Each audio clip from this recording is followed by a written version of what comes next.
अस्सलामुअलैकुम स्टूडेंट, उम्मीद करती हूँ आप सब खैरियत से होंगे। तो आज मैं क्वेश्चन नंबर 1 सॉल्व कर रही हूँ जो मुझे स्टूडेंट ने भेजा था।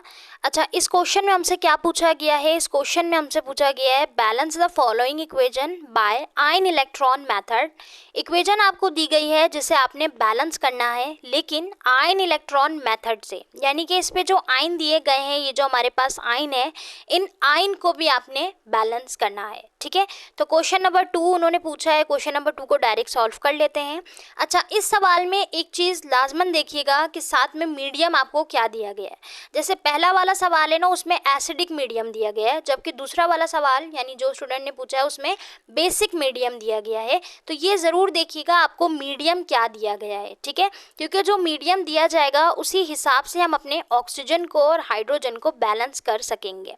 तो जब भी हमारे पास बेसिक मीडियम होगा तो हम क्या करेंगे स्टूडेंट, ऑक्सीजन के लिए हमेशा OH नेगेटिव जो है उसको लगाएंगे। ठीक है, यानी बैलेंस करने के लिए हम क्या करेंगे, OH नेगेटिव को लगाएंगे फॉर दी ऑक्सीजन। सही। अच्छा, अगर हमने हाइड्रोजन लगाना हो, ऐड करना हो बैलेंस करने के लिए, तो फिर हम वाटर मॉलिक्यूल का इस्तेमाल करेंगे।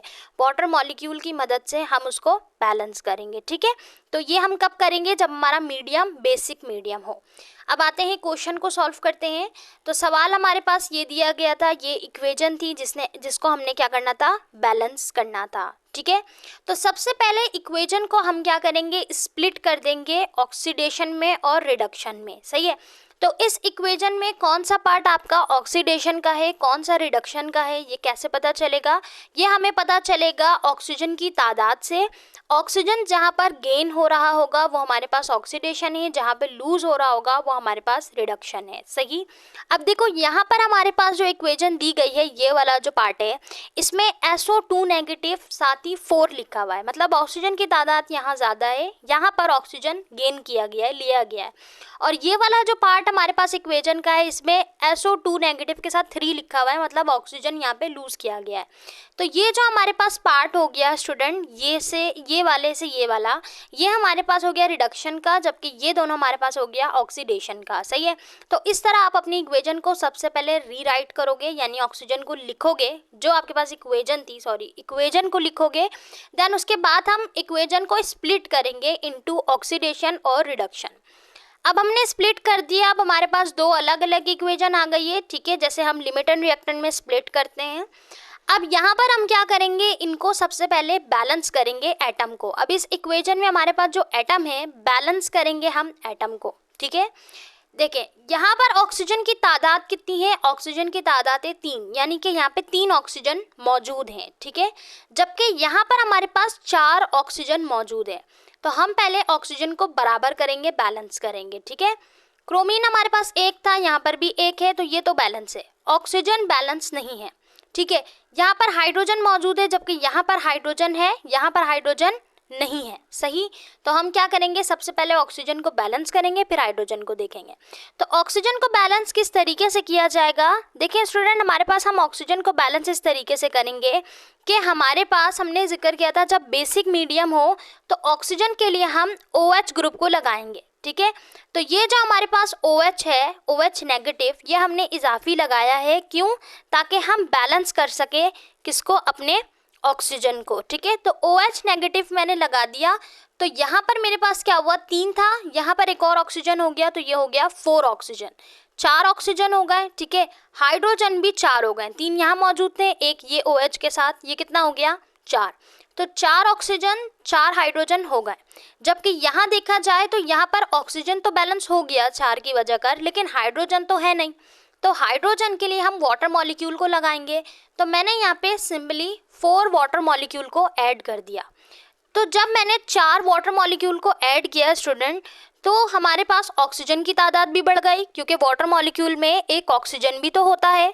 तो हमने देखा अब कितनी तादाद हो गई, 4 यहाँ पर, 1 यहाँ पर, ये हो गए टोटल 5। ठीक है, इसके अलावा यहाँ पर अगर हम तादाद देखें ऑक्सीजन की, तो यहाँ पर ऑक्सीजन की तादाद कितनी थी, 4 थी। ठीक है, अच्छा, ये यहाँ पर जो 4 लगा हुआ है, ये भी तो मल्टीप्लाई हो रहा है। तो ये हमारे पास अगर 2 से मल्टीप्लाई हो, यानी हाइड्रोजन का जो 2 है, तो 4 2 ज़ा 8। ठीक है, और यहाँ पर हमारे पास ऑक्सीजन कितना था, 4, और ये वाला 4 कितना हो गया, 8। तो टोटल हमारे पास ऑक्सीजन हो गए 8, हाइड्रोजन भी हमारे पास टोटल होगा 8, ठीक है, इस वाली इक्वेशन में। तो यहाँ पर 8 होगा, यहाँ पर भी 8 करना ज़रूरी है, इसीलिए मैंने यहाँ पे 5 को लिया है, ठीक है। अब 5 को हम प्लस कर दें यहाँ पे 3 से, तो 3 oxygen plus 5 is equals to 8 oxygen, और हाइड्रोजन 3 थे, प्लस 5 कर दिया 8। तो यहाँ पर भी हमारे पास हाइड्रोजन 8 हो गया, ऑक्सीजन भी हमारे पास 8 हो गया। तो इस तरीके से ये दोनों बैलेंस हो गए। बैलेंस होने के बाद आपको एक नई इक्वेशन नज़र आ रही है जिसमें आपके पास 5 OH नेगेटिव और यहाँ पर 4 वाटर मॉलिक्यूल शामिल है, ठीक है। इसी तरीके से दूसरा वाला जो रिडक्शन है उसको भी बैलेंस करेंगे। कैसे बैलेंस करेंगे, देखें, ये जो मैंने बॉल पेन से लिखा है ये हमारे पास मौजूदा इक्वेशन है, पेंसिल से जो लिखा है वो हमने बैलेंस करने के लिए ऐड किया है, सही। अच्छा, यहाँ पर हमारे पास था SO2 नेगेटिव 4, यहाँ पे SO2 नेगेटिव 3, सही, जिसमें से ऑक्सीजन की तादाद है यहाँ पे 4, जबकि यहाँ पर ऑक्सीजन की तादाद क्या है, 3 है, सही है। तो जहाँ पर ऑक्सीजन को बढ़ाएंगे तो वहाँ पर OH नेगेटिव लगाएंगे, जहाँ पर हाइड्रोजन को बढ़ाएंगे वहाँ पे वाटर मॉलिक्यूल लगाएंगे, सही। तो ऑक्सीजन की कमी यहाँ पर थी, ऑक्सीजन यहाँ कम था, इसलिए हमने OH यहाँ पर लगाया है, ठीक है। तो ऑक्सीजन कम था इसलिए मैंने यहाँ पे सिर्फ एक OH लगा दिया। ये 2 समझ लें, अभी नहीं है, ये बाद में हमने कब ऐड किया था ये मैं अभी आपको बताऊंगी। OH हमने ऐड कर लिया स्टूडेंट, तो यहाँ पर 3 ऑक्सीजन, ठीक है, और यहाँ पर एक O आ गया, तो कितना हो गया हमारे पास 4। तो 4 ऑक्सीजन ये हो गए, यहाँ पर 4 ऑक्सीजन। तो ऑक्सीजन तो बैलेंस हो गया, लेकिन अगर हम हाइड्रोजन को देखें तो यहाँ पर हमारे पास सिर्फ एक हाइड्रोजन है, जबकि हाइड्रोजन हमारे पास यहाँ पर एक भी नहीं है, सही है। ये तो हमने बाद में लगाया ना, ये हमने जो लगाया है ये तो बाद में लगाया है, ठीक है। अभी तो हम सिर्फ ऑक्सीजन को बैलेंस कर रहे थे, तो ऑक्सीजन तो बैलेंस हो गया, यहाँ पर भी 4, यहाँ पर भी 4, लेकिन OH लगाने की वजह कर हाइड्रोजन भी आ गया। तो अब मुझे हाइड्रोजन यहाँ पर भी चाहिए, तो उसके लिए मैं क्या करूँगी, हाइड्रोजन लगाने के लिए हम क्या करते हैं, वाटर मॉलिक्यूल को लेते हैं, सही है। सो द सिंपल हमने क्या किया स्टूडेंट, यहाँ पर वाटर मॉलिक्यूल का इजाफा किया, ठीक है। तो यहाँ पर मेरे पास 2 हाइड्रोजन हो गए, लेकिन हाइड्रोजन यहाँ पर एक था और ऑक्सीजन भी बढ़ गया वाटर मॉलिक्यूल की वजह कर, तो मैंने इसीलिए यहाँ पर 2 लगा दिया। तो 2 यहाँ पे लगाया, उससे हमारे पास कितने हो गए, 3 यहाँ पर पहले से मौजूद, 2 ऑक्सीजन यहाँ पर कितने हो गए, 5 ऑक्सीजन हो गए, सही, 5 ऑक्सीजन हो गए, और हाइड्रोजन यहाँ पे 2, ठीक है, और यहाँ पर हाइड्रोजन वाटर मॉलिक्यूल की वजह कर 2, ठीक है, 2 हाइड्रोजन, सही, दोनों साइड पे। अच्छा, यहाँ ऑक्सीजन देख लेते हैं, यहाँ ऑक्सीजन कितने, 4 पहले से मौजूद थे, सही, एक यहाँ पर OH की वजह कर, यानी सॉरी वाटर मॉलिक्यूल की वजह कर कितने हो गए, 5। तो 5 ऑक्सीजन हमारे पास यहाँ पर भी, 5 यहाँ पर भी, 2 हमारे पास वाटर मॉलिक्यूल के हाइड्रोजन यहाँ पर भी, और 2 हमारे पास हाइड्रोजन यहाँ पर, सही। तो इस तरह हमारे एटम जो है वो बैलेंस हो जाएंगे। बस आपने ये याद रखना है कि आपका मीडियम क्या था, मीडियम हमारे पास बेसिक था। तो जब भी स्टूडेंट बेसिक मीडियम हो तो हम हाइड्रोजन को बढ़ाने के लिए वाटर मॉलिक्यूल को लगाते जाएंगे, ठीक है, और ऑक्सीजन को बढ़ाने के लिए हम OH नेगेटिव को लगाएंगे, ठीक है। ये बस आपने याद रखना है। तो जब आप इस तरीके से देखते जाओगे, जहाँ पर हमारे पास ऑक्सीजन ज़्यादा है तो हम क्या करेंगे, ऑक्सीजन को बढ़ाने के लिए OH नेगेटिव लगाते जाएंगे, हाइड्रोजन ज़्यादा होगा तो हाइड्रोजन को लगाने के लिए वाटर मॉलिक्यूल को लगाते जाएंगे।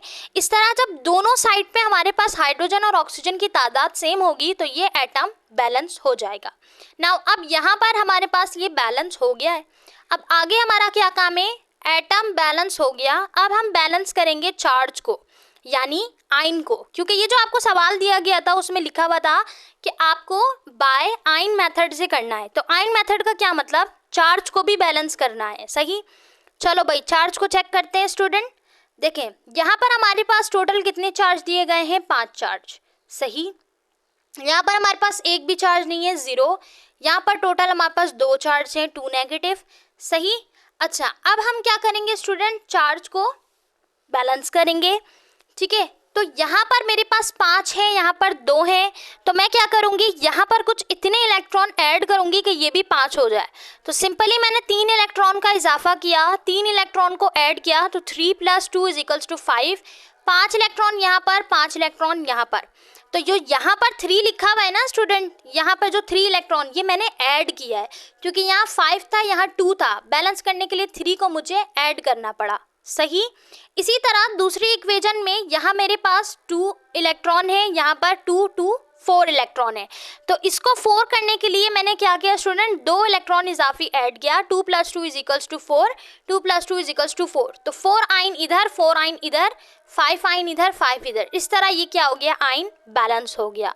सही। नाउ अब हम क्या करेंगे, जो हमारा लास्ट स्टेप है दैट इज मल्टीप्लाई करेंगे हम, ठीक है, किसको, नंबर ऑफ बैलेंस को, जो हमारे पास गेन और लूज ऑफ इलेक्ट्रॉन हुआ है। अब आपने चाहे इलेक्ट्रॉन को लूज किया हो या गेन किया हो, हम उसको मल्टीप्लाई करेंगे ऐसे नंबर के साथ ताकि वो बैलेंस हो जाए। यानी कि यहाँ पर आपने टोटल कितने इलेक्ट्रॉन लिए थे, 3, यहाँ पर हमने लिए थे 2, तो हमने बराबर लेना है। अगर यहाँ 3 है तो यहाँ पर भी 3 होना चाहिए, यहाँ पर 4 है तो यहाँ पर भी 4, यहाँ पर 6 है तो यहाँ पर भी 6। तो मुझे ऐसे नंबरों के साथ मल्टीप्लाई करना है इनको ताकि ये सेम इलेक्ट्रॉन आए। सही। तो देखो अगर मैं 3 को मल्टीप्लाई करूँ 2 के साथ तो 3 2 = 6, और 2 को मल्टीप्लाई करूँ 3 के साथ तो 3 2 = 6, तो 6 हो गया ना। तो मैं क्या करूँगी, यहाँ पे सिंपली मल्टीप्लाई करूँगी 2 के साथ, इधर मल्टीप्लाई करूँगी 3 के साथ। अब जब मल्टीप्लाई करेंगे तो मल्टीप्लाई पूरी होल इक्वेशन के साथ होगा, सिर्फ एक इलेक्ट्रॉन के साथ नहीं होगा, पूरे होल के साथ होगा। सही। तो ये होल मल्टीप्लाई होगा, तो सिंपली आपने अब क्या करना है, मल्टीप्लाई करना है। जैसे मैथ्स में हम बेसिक क्या करते थे, मल्टीप्लाई करते थे ना, जैसे हमारे पास जो भी इक्वेशन अंदर दी जाए, अगर बाहर 2 आ गया, 3 आ गया, 4 आ गया, तो वो सबके साथ मल्टीप्लाई होगा। इसी तरीके से यहाँ पर बाहर होल 2 है, होल 3 है, तो अंदर जितने भी चीज़ें हैं सबके साथ मल्टीप्लाई होगा। सही। अब देखो यहाँ पे हमारे पास 5 OH था, 2 से मल्टीप्लाई हुआ 10 OH। यहाँ पे हमारे पास क्रोमीन जो है, क्योंकि ये प्लस है तो इसलिए ये भी 10 क्रोमीन। सही है। यहाँ पर हमारे पास क्रोमीन 1 था, 2 से मल्टीप्लाई हुआ 2 हो गया। यहाँ पे 4 था, 2 से मल्टीप्लाई हुआ 8 हो गया। ये 3 इलेक्ट्रॉन था, 2 से मल्टीप्लाई हुआ 6 हो गया। जगह नहीं थी इसलिए यहाँ लिख दिया है, ठीक है, 6 हो गया। इसी तरीके से नीचे वाली को अगर हम इक्वेशन को देखें तो 2 इलेक्ट्रॉन था, 3 से मल्टीप्लाई होकर 6 हो गया। यहाँ पे हमारे पास एक वाटर मॉलिक्यूल था, 3 से मल्टीप्लाई होकर 3 वाटर मॉलिक्यूल हो गया। यहाँ पे हमारे पास एक SO2 - 4 था, 3 से मल्टीप्लाई होकर 3 SO2 - 4 हो गया। इसी तरह यहाँ पर भी 1 से मल्टीप्लाई हुआ 3 तो 3 हो गया, 2 से मल्टीप्लाई हुआ 3 तो 6 हो गया। तो हम क्या करेंगे, होल इक्वेशन लेके मल्टीप्लाई कर देंगे पूरी होल को। सही है। अब मल्टीप्लाई करने के बाद हम लास्ट स्टेप जो हमारा होगा वो ये कि हम जो हमारे पास फाइनल आएगा ना आंसर, ये जो फाइनल हमारे पास मल्टीप्लाई करने के बाद इक्वेशंस आई हैं, इनको आपस में प्लस कर देंगे ताकि एक सिंगल इक्वेशन मिल जाए हमें। सही है। तो आपस में प्लस करने के लिए क्या करेंगे, जो सिमिलर चीज़ें हैं उनको कैंसिल आउट करेंगे। जैसे 6 इलेक्ट्रॉन सिमिलर है, कैंसिल हो गए। बाकी जो बचा उसको सिंपली ऐड कर दो, आंसर हमारा आ जाएगा। और ऐड भी बिल्कुल मैथ्स की तरह होगा, प्लस माइनस करके। ठीक है। यहाँ पे 6 OH है, यहाँ पे 10 OH है। 6 को माइनस करेंगे, 10 को माइनस करेंगे 6 से 4 OH। सही।